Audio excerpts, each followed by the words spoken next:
sharing, berbagi tentang bagaimana sih kondisi PMI kita yang ada di Hong Kong. Tema yang diberikan oleh Bu Elvan kepada saya yaitu PMI kuat, Indonesia hebat. Mungkin yang pertama kali akan kita lakukan di sini, di sesi sore hari ini adalah kita menyatakan PMI itu tidak kuat, tetapi dipaksa untuk kuat. Setuju? Kita semuanya menyetujui bahwa seorang PMI ketika dia memutuskan untuk menjadi seorang PMI, calon PMI, mereka dipaksa untuk kuat. Karena apa? Karena faktor-faktor yang mempengaruhi seseorang memutuskan untuk menjadi seorang PMI itu sudah ada. Seperti video tadi yang ditampilkan di awal, bahwa ada masalah dengan kondisi keluarga, konflik keluarga, keuangan terutama faktor ekonomi. Kemudian juga banyak sekali kita jumpai di daerah tidak tersedia lapangan pekerjaan yang memadai untuk kita semuanya. Pengangguran di mana-mana, ini adalah salah satu dampak. Dan dampak-dampak ini, kesenjangan sosial, kemiskinan, ini yang membuat kita semuanya terpaksa untuk menjadi seorang PMI, karena itu adalah satu-satunya alternatif yang kita lakukan, yang bisa kita lakukan untuk diri kita pribadi dan juga keluarga kita. Setuju ya teman-teman? Setuju. Ya, ini termasuk sebagai dampak atau alasan ya, faktor atau alasan seseorang memutuskan untuk menjadi seorang PMI, yang kemudian alasan ini akan menjadi faktor internal dari persoalan-persoalan yang dihadapi oleh PMI selanjutnya. Ini adalah faktor internal, faktor yang berasal dari diri kita sendiri. Kemudian ada juga faktor eksternal. Faktor eksternal ini yang dimunculkan oleh orang dari pihak luar. Dalam hal ini adalah dari PPTKI. Apa itu faktornya? Biasanya ketika seseorang memutuskan untuk menjadi seorang PMI, kita akan dipaksa atau bertemu dengan masalah perekrutan yang tidak sesuai dengan jalur. Kemudian ada juga pemaksaan pemalsuan identitas. Kemudian ada juga selain pemaksaan ada perjanjian hutang. Pemaksaan perjanjian hutang. Betul ya teman-teman ya? Saya rasa semua teman-teman pasti mengalami. Dan masalah eksternal ini yang kemudian akan terbawa ketika kita sudah bekerja di Hong Kong. Tidak hanya di Hong Kong saja, di semua negara penempatan. Kita bicara di Hong Kong konteksnya, karena di Hong Kong lebih luas ya. Kita di sini mengenal ada namanya untuk masalah pemalsuan identitas ini, kita nanti akan terjerat dengan kasus pemalsuan data dan sebagainya. Nah, inilah faktor-faktor ini yang kemudian memaksa kita yang awalnya tidak kuat harus menjadi kuat. Masalah selanjutnya akan muncul, yaitu ketika kita sudah sampai di tempat bekerja kita, bertemu dengan majikan kita, kita harus beradaptasi, kita harus bisa menyesuaikan diri dengan lingkungan majikan, dengan adat gayanya, dengan sifat dan perilaku. Dan saya rasa ini yang membuat teman-teman kita yang tidak memiliki kekuatan mental secara baik akan semakin down, dibentak sedikit langsung. Tetapi dalam tanda kutip di luar sana masih banyak sekali teman-teman kita yang tidak sekuat kita. Dan ini adalah tugas kita bersama. Teman-teman di sini adalah semuanya leader dari komunitasnya masing-masing. Dan kita memiliki tugas yang sangat besar sekali untuk merangkul atau mengajak atau membersamai semua teman-teman yang ada di luar yang tidak sekuat kita. Setuju ya teman-teman ya? Ya, sekarang begini, faktor dari akibat dari semua faktor-faktor baik internal, eksternal dan sebagainya, itu akan membuat teman-teman kita sesama PMI yang tidak memiliki kekuatan mental akan semakin down.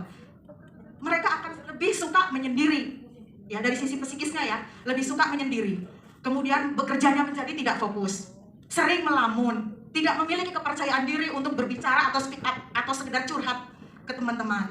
Karena mereka berpikir, saya paling susah, saya paling sedih, saya paling sengsara. Tidak ada yang bisa membantu saya. Tidak ada yang mau benar-benar merewangi persoalanku gitu ya. Jadi mereka memilih untuk diam. Mereka memilih untuk diam, menyimpan sendiri. Kita mengenal istilah diam itu adalah emas.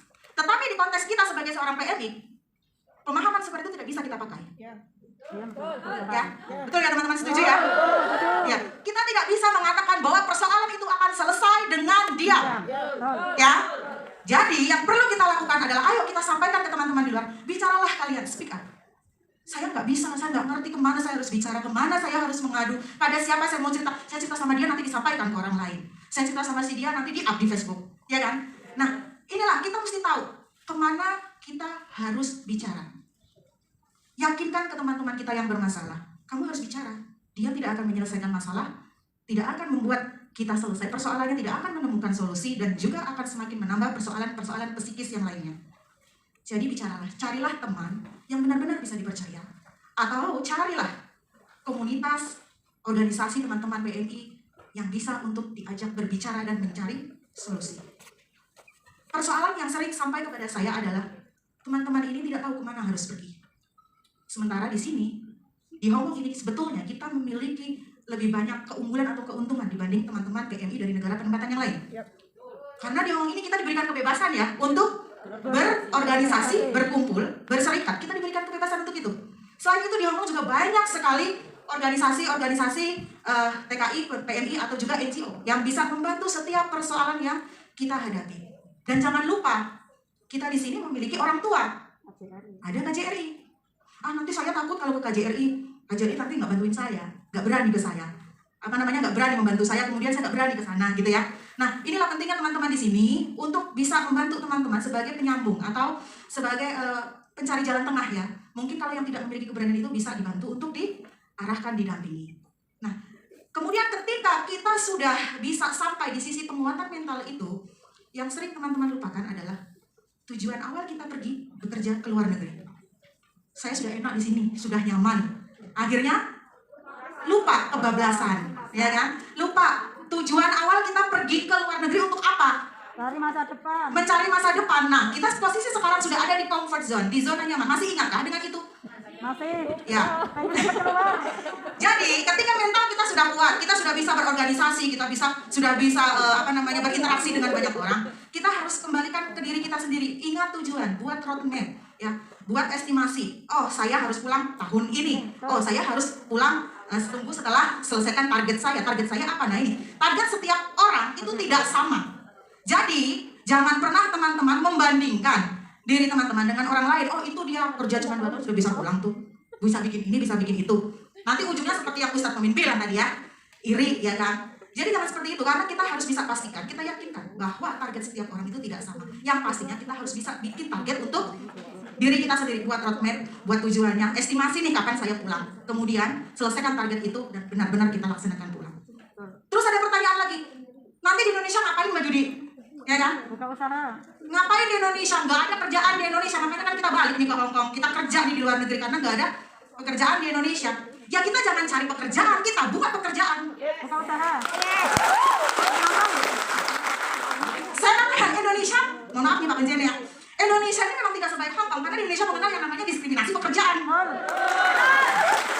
Mohon maaf Pak, kita mengenal diskriminasi pekerjaan. Contoh, di lowongan pekerjaan dibutuhkan wanita single. Nah, single aja yang repotnya, yang single bagaimana? Benar kan? Ada lagi, penampilan menarik, kayak saya bagaimana? Benar kan? Ada lagi, usia maksimal 28 tahun. Nah, saya overload dong. Ya kan? Ini saya katakan Indonesia memang tidak seperti Hongkong karena Hongkong tidak mengenal diskriminasi seperti itu ya. Tetapi mau bagaimanapun itu rumah kita, ya kan? Kita udah nggak masuk nih kategori kalau kita sekedar cari pekerjaan. Jadi yang harus kita lakukan adalah menciptakan pekerjaan. Caranya bagaimana Pak Jody? Orang di Indonesia kan mikirnya wah TKW bisa apa gitu kan? Ya, TKW bisa apa? Yang dia itu yang pada TikTok aja yang pada goyang-goyang gitu ya. Ya, makanya inilah tujuan kita. Inilah yang harus kita sampaikan ke dunia luar, terutama ke masyarakat kita sendiri. Justru sebetulnya yang harus kita sampaikan ke masyarakat kita sendiri bahwa kita juga bisa menjadi seorang PMI yang memiliki sumber daya manusia yang berkualitas, yang kredibel. Kita pulang ke Indonesia, wah si A bisa pulang ke Indonesia ya. Ternyata dia di luar negeri sekarang jadi beda ya, lebih pede, lebih bisa begini begitu. Ya, itu salah satu syarat ya untuk kita bisa kembali ke Indonesia menjadi pribadi yang berbeda. Kita berangkat sebagai orang yang dipaksa kuat. Kita kembali harus benar-benar menjadi orang yang kuat. Caranya bagaimana? Saya kembali lagi sampaikan, kita PMI Hongkong benar-benar memiliki keberuntungan yang luar biasa. Di sini kita diberikan kebebasan untuk untuk belajar banyak hal dan semuanya gratis.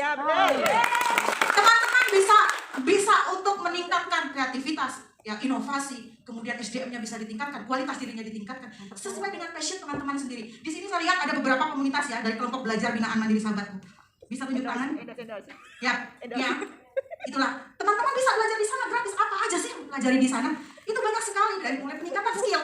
Teman-teman bisa belajar make up, bisa belajar menjahit, bisa belajar keterampilan, semuanya bisa. Dan semua itu gratis. Yang akan kalau kita sesuaikan dengan passion kita. Mohon diingat, ketika kita belajar sesuatu, pastikan itu adalah sesuai dengan passion kita. Passion itu apa sih? Minat ya. Minat kita. Kalau kita belajar apapun tanpa minat, tanpa diiringi dengan minat, saya rasa tidak akan berhasil. Tetapi kalau teman-teman belajar sesuatu, cukup satu saja, tetapi itu adalah minat kita, passion kita, tekuni, saya yakin, insya Allah teman-teman bisa akan sukses. Ketika kita bisa meningkatkan skill kita, belajar di kelompok belajar, atau dimanapun teman-teman merasa nyaman, biasanya kan faktor pertemanan nih, aku mau belajar di sana tuh ada temanku di sana. Ya nggak apa-apa. Yang penting itu adalah sesuatu kegiatan yang Positif. positif, yang bisa membantu kita upgrade diri. Jadi ketika kita pulang bisa berdiri berjalan dengan Kaki sendiri. gagah berani ya, siap untuk bertarung. Dan jangan pernah teman-teman lupakan bahwa networking atau jejaring sosial itu sangat penting sekali. Ya. Jadi jangan terlalu fokus belajar hanya khusus di Hong Kong saja.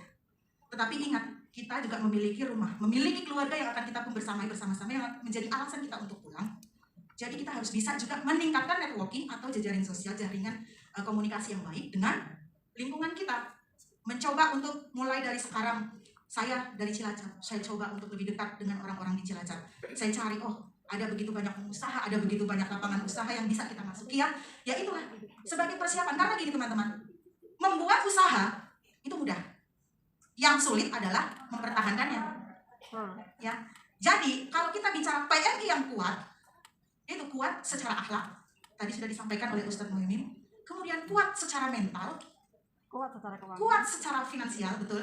Dan yang terakhir kuat secara budi pekerti. Saya Judi, terima kasih. Wassalamualaikum warahmatullahi wabarakatuh. Terima kasih.